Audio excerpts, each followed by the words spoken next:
Hello, everybody. This is Sneaky the Lost, and this is actually a different save. This is my Joja Corp save, which is where I based my story that I wrote on the forums, if you're familiar with that.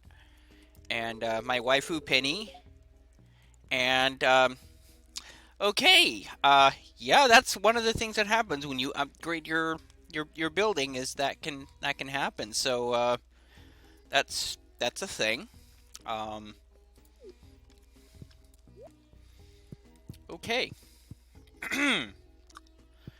These are the barrels that you age the wine in to get the Iridium Star wines. It takes 2 weeks per wine to age, I believe. I'm doing some more testing right now, but it seems to me like it came out to about 2 weeks.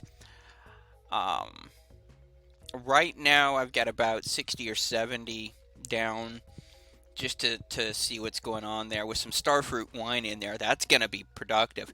And today is the last day. I've got my second thing, and here we go. Cute little Juminos. And this layout is actually a really interesting one here that I've been doing for a while, where you've got a 3x3 in the middle with your scarecrow in the middle, and then you've got your 20 sprinklers out with 8 around it, so you got a total of 160 each. However, if you push the scarecrow up one so that it's on the top row instead of in the middle, you got the 6 spaces you need for the little Jumino hut. And just look at the little guys go. They are harvesting all of my crops for me. And if you'll notice, you see the little bag there in the corner. That only happens when it's got something in it. You right click and there's the starfruit that it's collecting for me. Um, and just isn't that cute and adorable? They do derp around a bit, especially when there's only a few of them left. They'll just kind of wander around, so their pathfinding is not amazing. If you'll notice, they're leaving some stuff over here. I'm sure they'll get around to it eventually, but they kind of just sit around and look cute and adorable like that. Yeah, that's cute. And then they get back to work, and they just kind of, slowly derp around.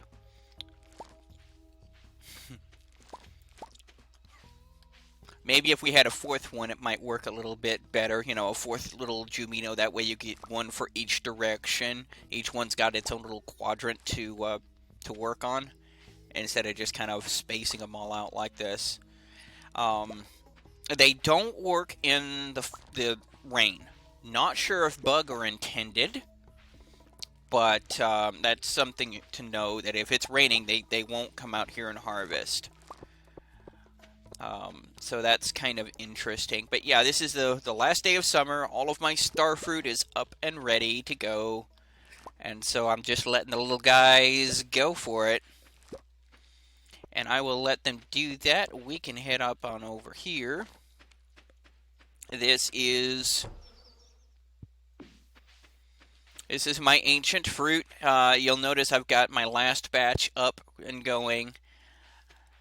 So I've got 116 ancient fruit. They're just not all fully matured yet. I've got one ripe here, but I'm just gonna kind of leave that so it'll kind of be on the same time schedule as the rest of the guys.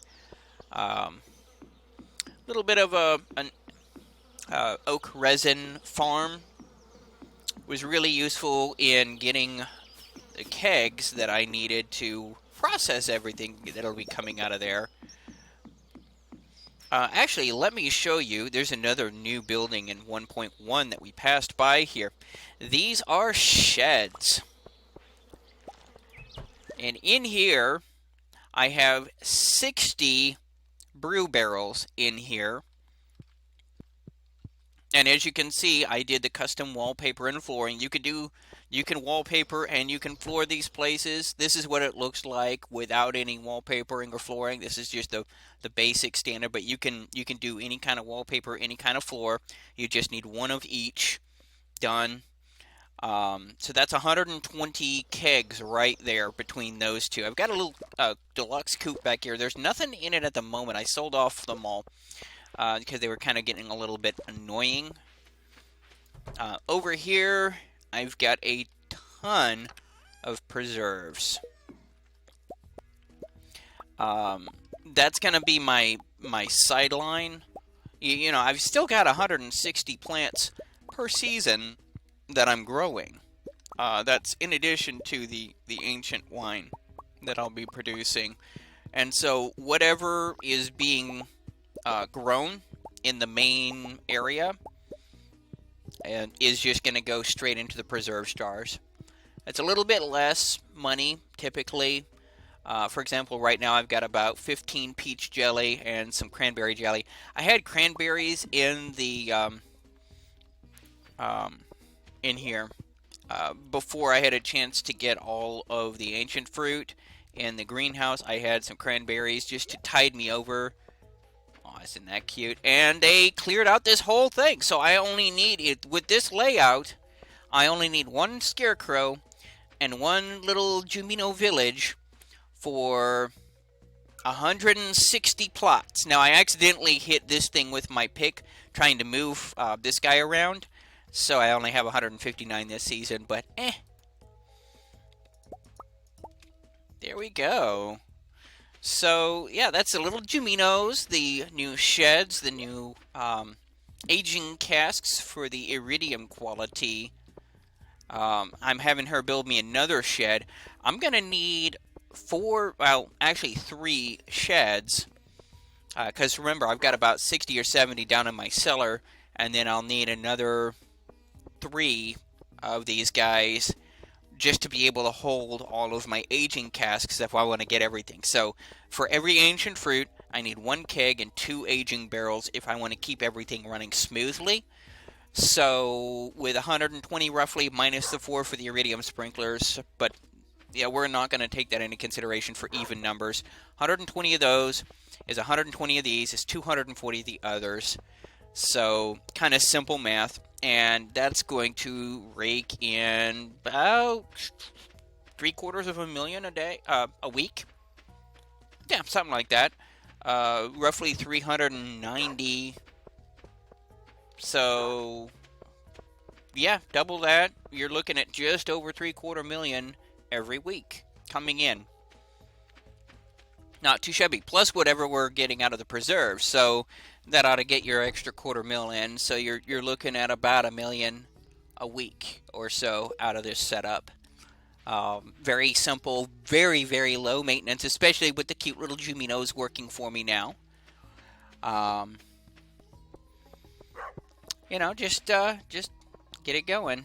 Now, the Juminos don't like being in here. They won't come in. Well, you can't put a Jumino village in here, unfortunately. So whatever's in the greenhouse, you're just going to have to harvest those manually. Oh, the humanity. There we go. Got some oak resin here so it can continue doing its thing. So just showing off a couple of new features of the 1.1 beta. The release is scheduled for Monday, but I'm doing some bug hunting, including that the really annoying crash to desktop bug that CA fixed as of Friday morning. It was a pretty bad bug with coops, and basically what would happen is if you moved your coop, the game didn't know where they were supposed to be, and so anytime you'd check their heart status, it would crash, and when it checked to see what it would do overnight, it would crash. So you were stuck in a crash to desktop loop. Not fun, but he fixed it. He got it all taken care of, got it fixed, so that's just one of the things that happens in a beta. That's the whole reason we're doing this beta testing in the first place, is just to make sure that we can catch things like that so you don't have to. So that's going to be all for today. But do expect to see me next week continuing Sneaky Craft.